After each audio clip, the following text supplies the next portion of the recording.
Hello again, everyone. Welcome to another horror review. You're gonna have to excuse me. I need a beer for this one.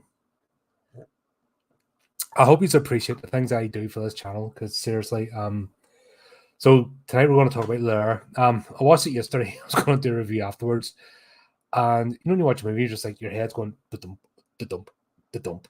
What the fuck did I just watch? That's this movie. So, let's say, where do you even begin? Oh god, this is terrible. Like, no offense, maybe just saw it, randomly click, because that's what I'm doing now. I'm like randomly clicking on movies and going, yeah, let's get that. And then once I click the button, I'm committing myself to watching the end of the movie and then talking about it. Oh god, this one was painful. So anyway, the premise is a fractured family who are forced to face their demons metaphorically and literally as they unwittingly become embroiled in a man's attempt to prove the existence of the supernatural in order to overturn a friend's murder conviction. Sounds all right. Some cool artwork for the title. Premise, yeah. So we'll start off typical spooky possession horror slasher thing. Family getting murdered. Can't remember if this is rated. I think it's only 15, so you're not seeing like blood and gore. It's all off camera and fucking digital blood. Oh, Jesus Christ, I hate digital blood. Stop using digital blood, people. It's annoying. I know it's cheap. I know you don't want to get your nice sets messed up and you have to do a million retakes, especially with the crap actors involved in this one. But God's sake, stop it, please. It's annoying. It looks awful, nasty, and just even like the really old Hammer movies where they use bright red paint looks better than that shit. I'm just going to put it out there. Anyway, I'm not going to spend too long talking about this movie because, oh my god, it is absolutely atrocious. So we'll start off with that scene, then we'll cut to a jail cell. Now, I think this happens in America. It's a wee bit convoluted with the back and forth, but happens in America. And then you've got the guy that killed him in the jail cell. Weirdest looking jail cell ever. It's like a Wild West type thing. And his friend comes to visit him. Right, the movie doesn't want you to like this character. Okay, I get it. I get it when the movie's trying to steer you towards who to like, who not to like. But Jesus Christ, this guy, I can't even remember the actor's names now. Like I said, my brain is actively trying to erase this movie from my head, so I'll never have to think about it again. So once I get this done, if I have to go self out of the internet, just never to have to count this again. But he's one of these, I think, Italian American type, oh, you fucking, no, fucking, and it's supposed to be talking to a friend and concerned, like, yeah, fucking, blah, blah, blah. That's the way this guy talks the entire movie. I mean, there's better porn acting out there. I'll just say that. This guy's atrocious. So his friends tell him how he was a passenger and he saw everything happening and blah, blah, blah, blah. It turns out these two are paranormal investigators. And they're snake oil salesmen. They're basically, I don't believe what they're doing. They're doing it for clicks and likes and to make money.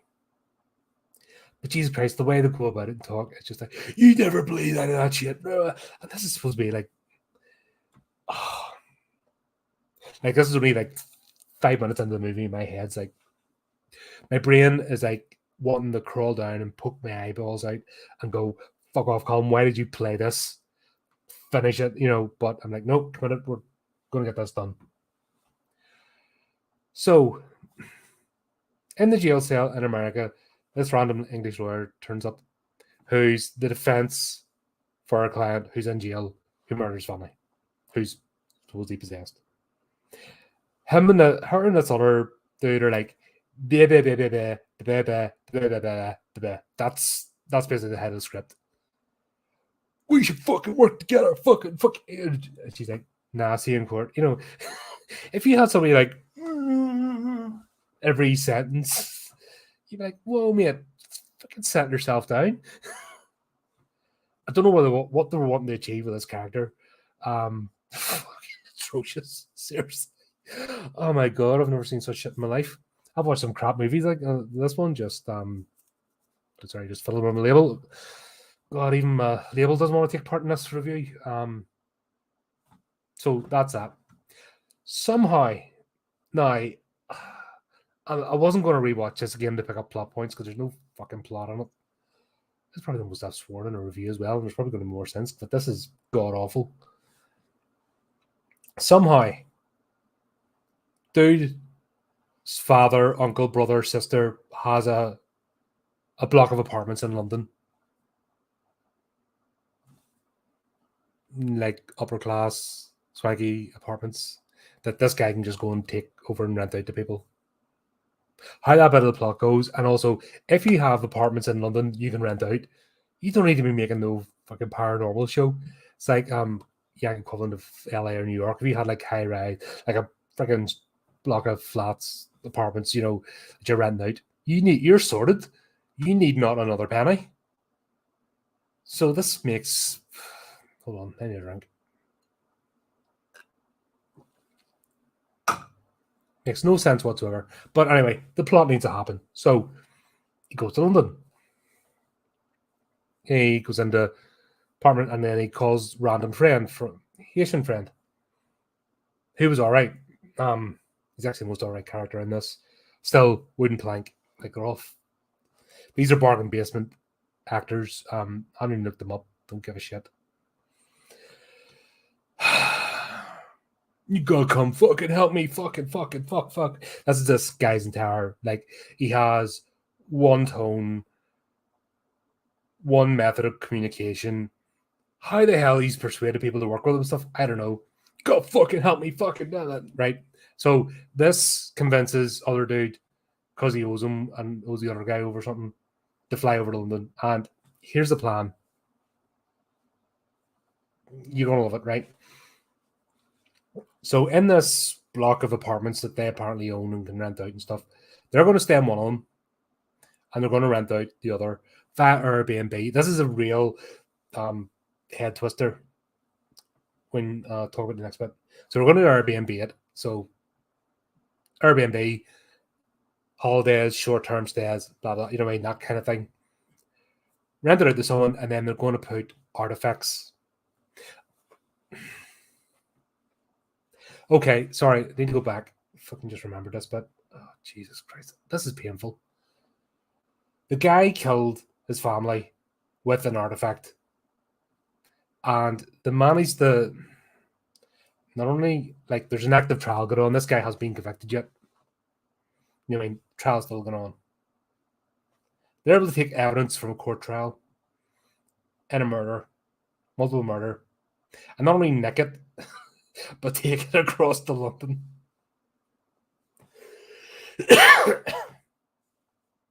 Yeah, you work it out. I can't. I give up. Yeah, if you can explain that plot, good luck to you. Go join Mensa afterwards, because fucking the amount of on twisted and stuff you have to do to get this to work out.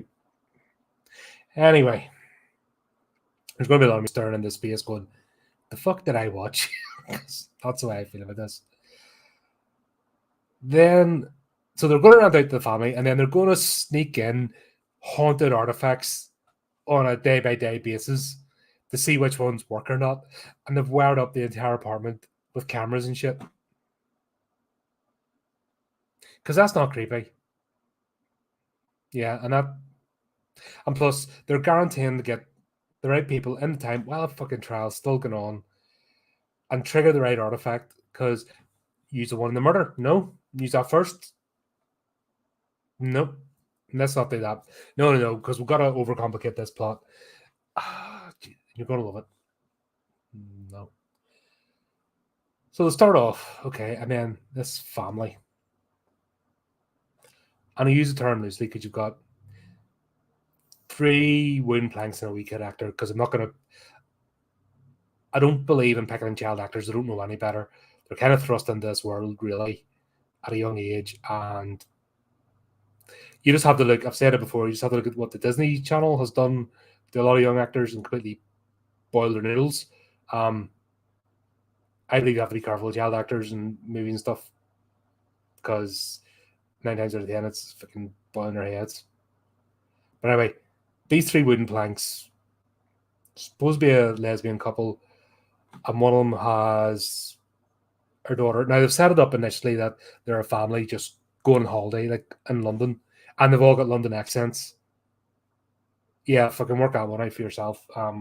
This plot changes like minute by minute, so don't worry about it.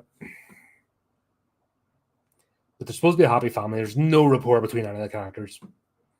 Like, and the wee kid's the one that tries the best, in fairness. But even that, she's obviously the direction and the script don't exactly help her out here. Sorry, I need a drink. I'm going to end up pissed by the end of this. Oh, dear God, right. There's only one beer. Calm. Tell folks, not about giving drunken rants on the internet. I'll get myself out in trouble. I've already a low filter as it is, and our trigger. So they all arrive in here, happy clappy families, and the guy decides to leave a doll that was an Annabelle type doll. I mean, bargain basement, fucking Annabelle doll. God, this movie's horrible. Oh God, I'm giving myself an aneurysm just remembering it again. So they arrive to start in, and he's up to like showing around the apartment. You fucking fuck, right? And they're trying to be polite. And he's going, you fucking fuck. That's his. Jesus Christ. So he introduces himself to the family. Like to me, I'd be like, okay, bye-bye. Day one, the family does stuff. Apparently they're in London for the Pride Parade, yet they're all from London. Honestly, they didn't even bother to hire actors that were like regional accents outside of London. So it makes no sense of them going and renting an Airbnb. And I think they realised that partway through the plot because then they change it. Fuck am I doing to myself talking about this movie? Anyway. God, what's next? Wee kid finds a doll, falls in love with it, blah, blah, blah. And then spooky woo-woo stuff, I think, happens. Can't remember. But he's in watching cameras going, oh, fucking fuck. Like, just himself, chain smoking and drinking. Blah, blah, blah. And he's supposed to be, like, that's supposed to be a serious thing to get his friend, conviction quashed if he proves that this paranormal shit's real in a trial. And so obviously he gets the clock. So he's going to get himself absolutely liquored and sit there and act like a maniac. Skip the next day. This is the main, the main outdoor plot because everything else happens in the apartment. So it's like the location scene. So they go to Pride. Now, when they're heading out to Pride, he is sneaking in the apartment to take the doll. Because, leaving the doll for a kid. The rest is going to happen. Fuck. Right. They all have left the apartment. The kid's taking the doll with her. Which you'd expect to happen. He's stalking around their apartment. Like, he should know exactly where it is now if he's watching them. And plus, there's supposed to be two of them. If you're on stag watching someone, you do it in shifts. You don't just sit there 24 hours and no, what's the point in watching for things to happen so you can intervene if you're just sitting there getting hammered and falling asleep and you're not doing it in stags? Just my humble opinion as a hopefully not a complete idiot. Anyway, Jesus Christ, this is so painful to talk about. He chases after the family and meets them in the street, and he tries to say, "You fucking fuck, but i.e., I need the doll back." But starts the whole fight, and then he tells him it was a doll using a murder, and he just left. It fucking makes no sense. And plus, if you've moved in, right, if you're staying somewhere temporarily, Airbnb type stuff, and this is what you've met as a landlord, you're out there. Yeah, honestly, it doesn't matter. You're finding another hotel, you're finding something else, because this guy's clearly tapped in the head. But anyway, that wouldn't, the rest of the plot wouldn't happen then. So he takes the doll off or makes the girl cry. And then the wee girl gets lost in the parade. And this is the fucking weird bit that makes no sense. In fact, this whole scene doesn't need to happen. In fact, if they'd taken this scene out and actually concentrated on the plot and building a bit of storyline, they probably would have saved themselves a bit of money because they're going to Lair, and it's the fucking most tragic pride parade ever. It actually looks really aggressive and dark and grim. Fucking the way they've shot this, it's horrendous. But they're talking, and the couple are yapping at each other. There's no rapport between these two, and they're fucking yapping at each other. And the wee girl disappears off in the crowd. Now, here's the fucking bit that just they put this in for no reason, just to create some sort of tension. They have this guy, and he looks as if he's in the Halloween mask, like it's Halloween type makeup. You know, I don't mean Halloween the movie. I mean, it's all like skull black. You know, I mean black, white eyeshadow. You know, almost like it's horror makeup. And you see her standing, and this guy approaching, her standing, this guy approaching, her cry, and then her mother just appears. I've got you, and then that's the end of that scene. No. Pep. They're trying to say he was a pedo, or just for that. You know what I mean? What the fuck are they trying to say in this movie? It makes no sense. This scene just makes no fucking sense. But that happens anyway. Jump scare for nothing. Stuff happens, I think. Because my brain's going into self-defense mode at this point. My brain's just going, no, I'm leaving. I'm like, no, you're staying. I need you here.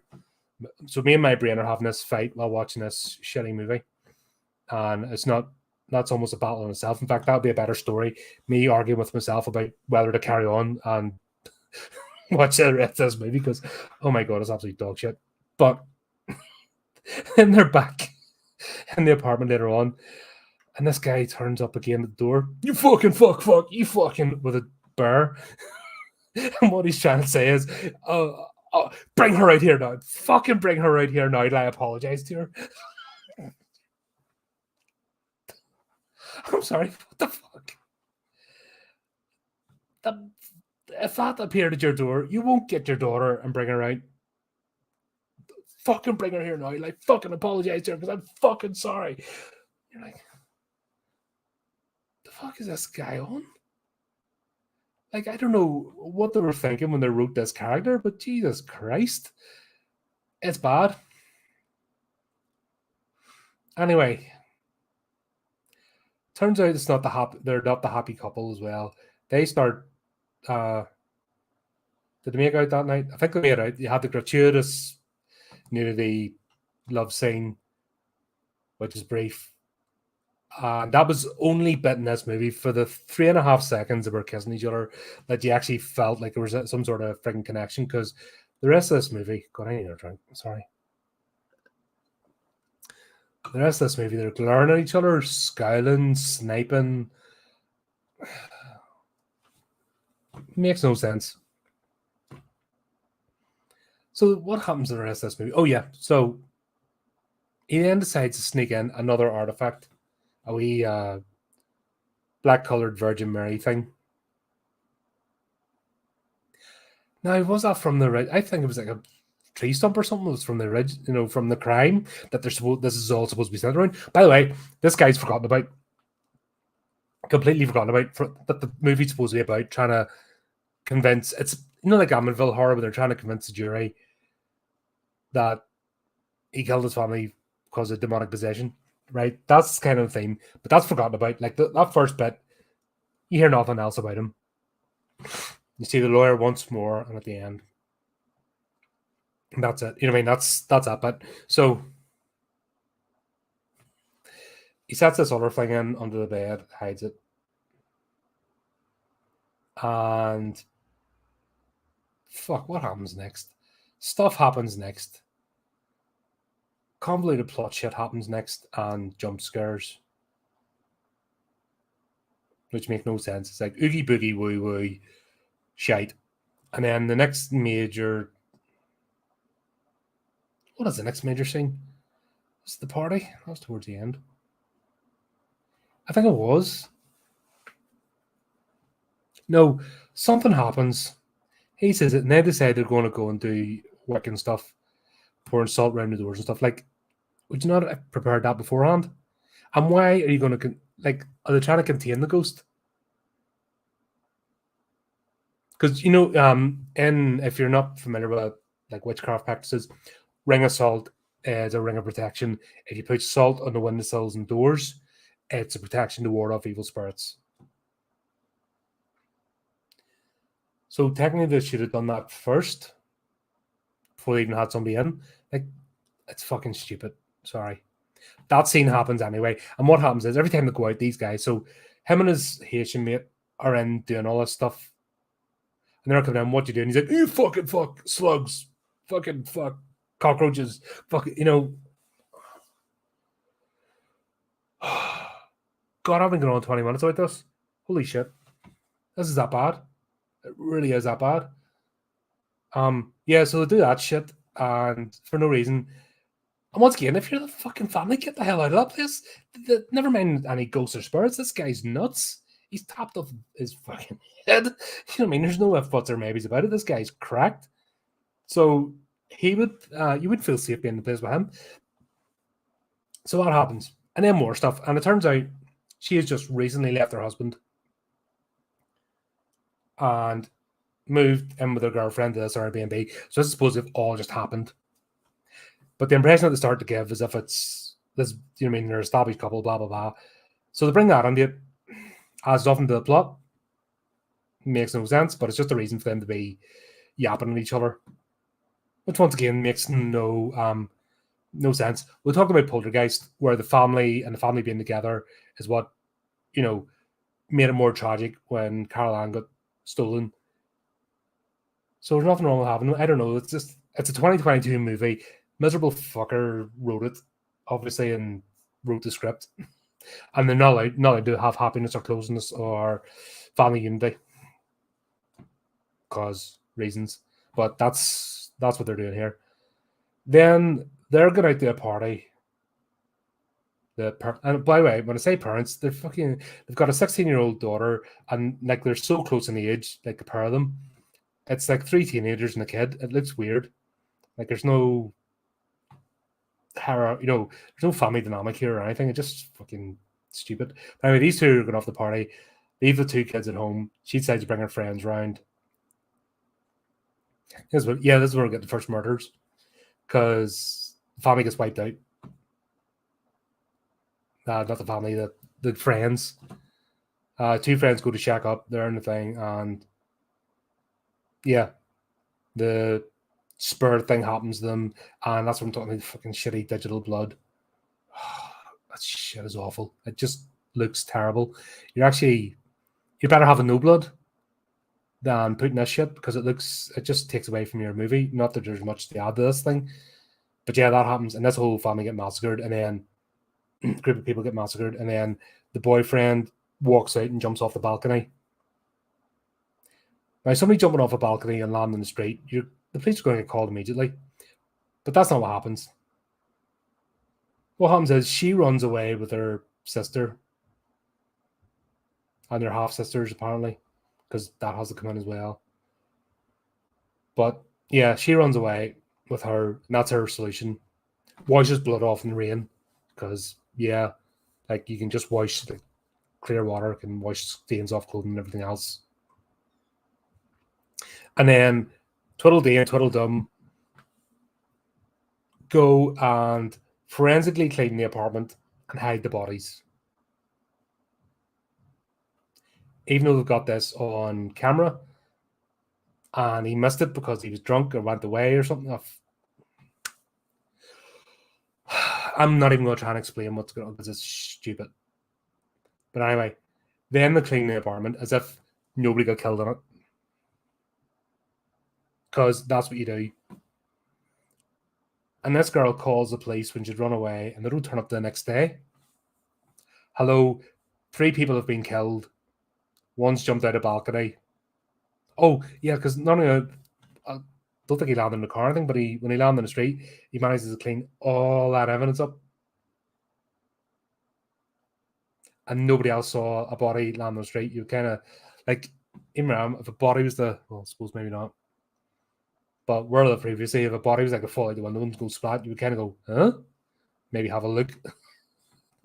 Nobody. Oh, Jesus Christ, this is hurting my brain. But to do that, because that makes sense, because they're trying to get somebody off a murder charge, which is supposed to be the whole premise of this movie, and they're going to do dodgy shit like this, where there's their evidence. Oh, look, this happened. whatever. Fucking, I've given up on this. I've already given up, but I'm just going through this as a fucking just pure. How do I put it? Just stubbornness at this point. It's just a fucking endurance test getting through the end of this movie. So then it comes back. All the bodies aren't there. She's called a liar. Saying she's looking for attention, ringing the police. Blah blah blah. And then they're getting fight. Fucky fuck comes out and he's like, oh fucking fuck. And then Nair gets into it with the police because you've just covered up a series of deaths and there's body parts in the back of a car. You're going to antagonize the police. Yep. Even though the London police are pretty effective and incompetent, still someone might know actually how to do their job. One or two of them anyway.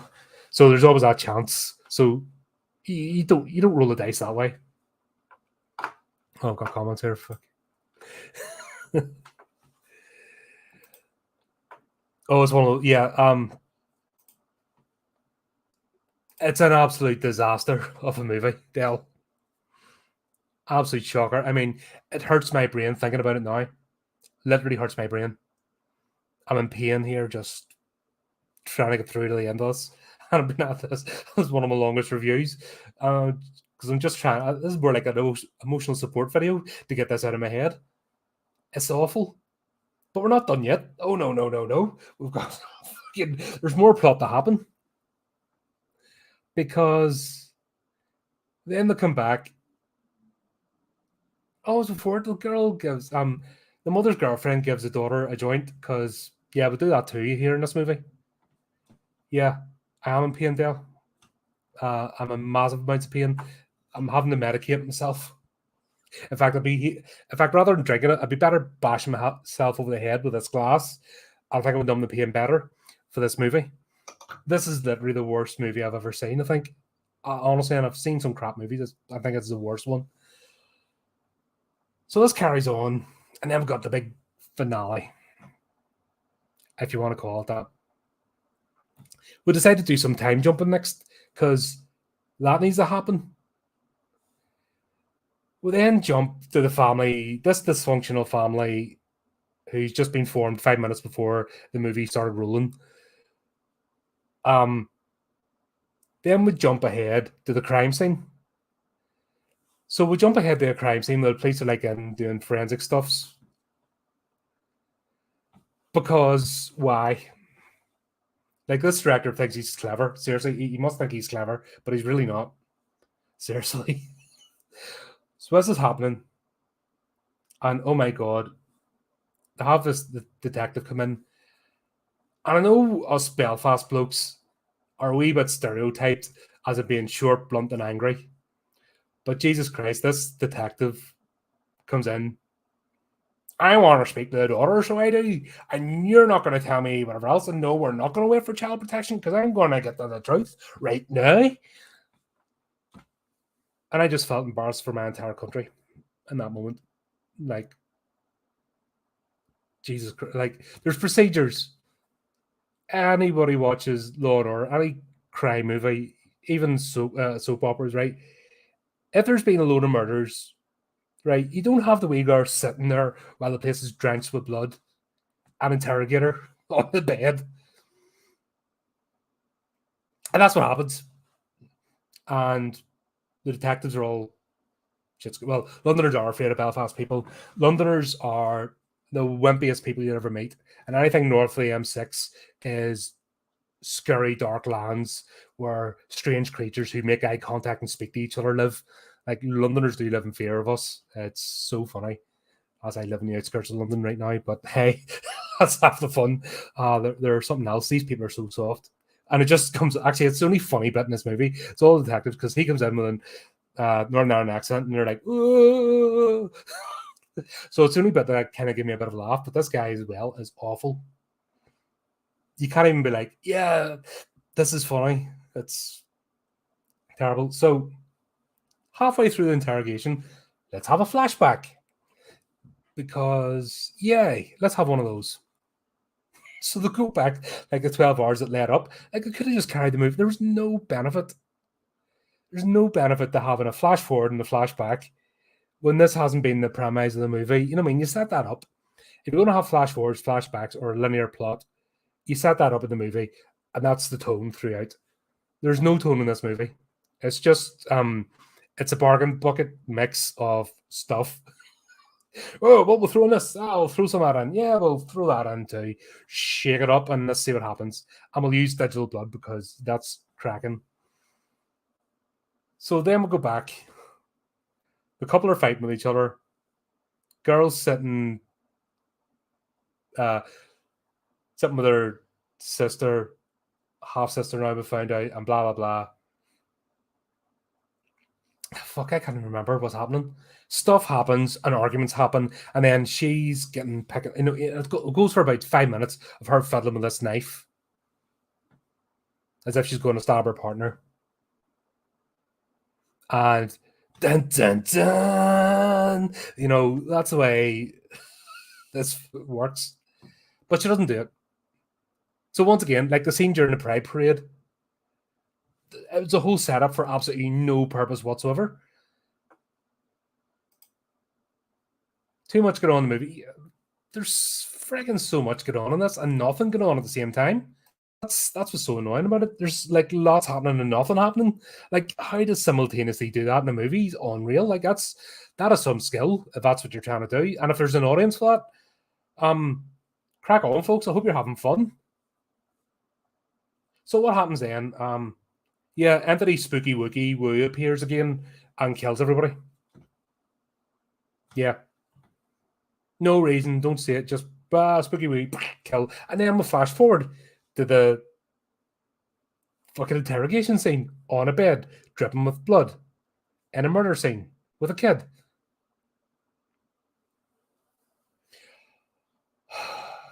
They're looking next door.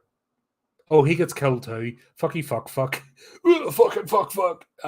He's sitting there.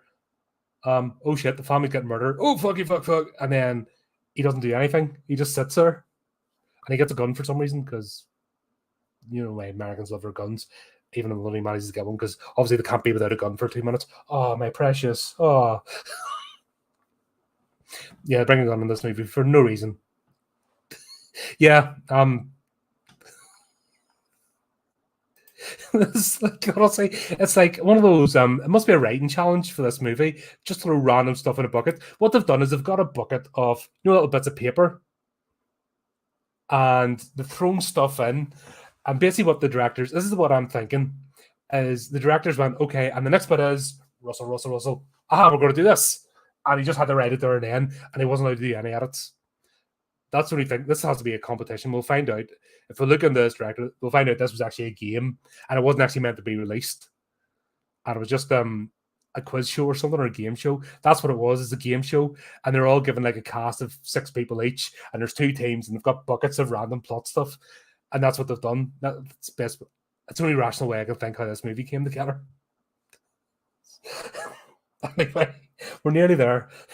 We're nearly at the end. So Mr. Detective from Northern Ireland, so he is like sticking it, and he even orders the female detective out. Right, if you're interrogating the kid, you're not allowed to do that. You're not allowed to do that. And nothing's admissible in evidence.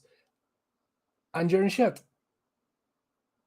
You're meant to have social workers. If a child's there's actually in the UK anyway, there's actually child victim units. You know, there's actually a place where if a child's involved in a crime, that's where they're taken to.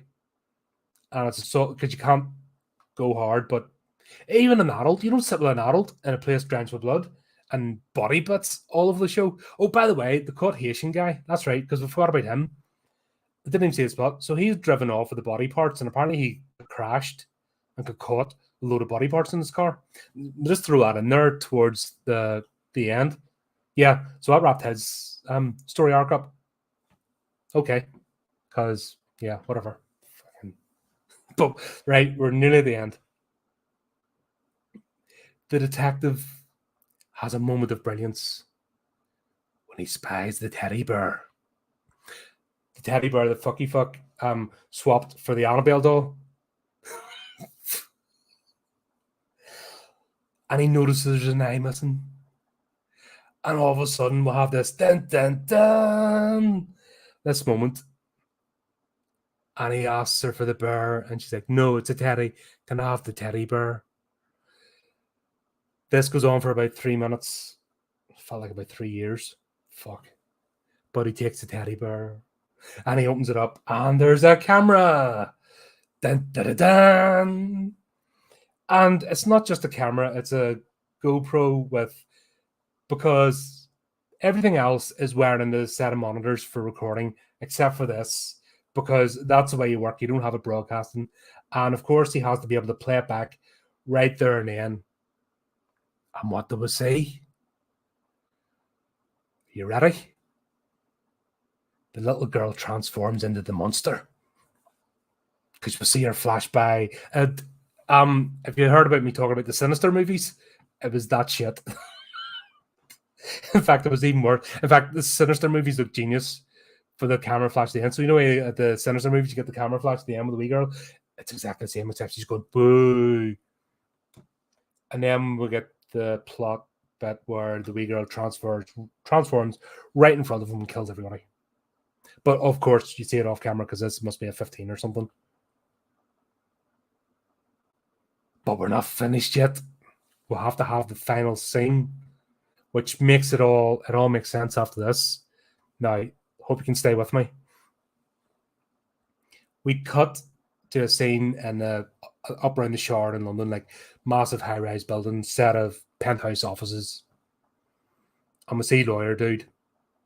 Girl, the lawyer girl, was in this for about 3 scenes, and there's no concept or character or purpose whatsoever. But she's on the phone to spooky voice on the other end of secret organization. Yes, it went perfectly. It went well. I have it now. Blah, blah, blah. Hangs up the phone. Like, she may as well twirl the mustache, you know what I mean? If she had a bloke, she would have had a twirl mustache going, and then she walks over to this table with people, and she brings out the little black coloured Virgin Mary thing. Okay, people, shall we start the bidding at 20 million? Dun, dun, dun. Cue the credits. The hell did I watch? The hell did I actually watch? Who thought this was a good idea? Like, where's the checks and balances of somebody reading this going, no?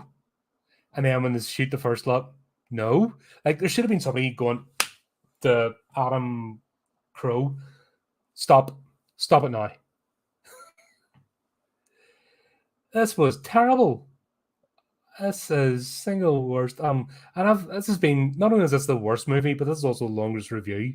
Normally it's just like 10 minutes of, oh, right, really cool, or yeah, not so bad. This, this is a public service. I'm watching these so you don't have to. Seriously, shockingly bad. And I had to make content about it because you don't go through that pain and not at least get a video out. May as well serve some purpose. So there you have it. That was Lair. Made the finest of horror for 2022. Thank goodness there's some cool stuff in Shudder. This even, I tell you what, if there's a choice between this and Incantation, which I wasn't too happy with, go for Incantation, at least to try. And that there's no attempt with this. It's just like, nah. I don't know, honestly. My brain's still, like, after I finish this video, I'm going to forget this movie ever existed. If anybody asks me, did I watch it? I will deny it. I'll just be like, I don't remember. Honestly, it was that shit. And that's my review. 40 minutes later. Holy crap, I need to get that out of my system. This is a therapy session. Yeah, that's what it is. It's a therapy session to get this out of my head. So hopefully it's gone now. I'm going to drink some more beer. I'm going to watch something from the 80s. Try and get some balance. See it's weekend before I go to bed. And hopefully never think of this thing again. Well, folks, hope you enjoyed yourselves. Check out our links, etc. All that good stuff. Keep an eye on what we do. Until next time, keep it creepy. Keep it horrific.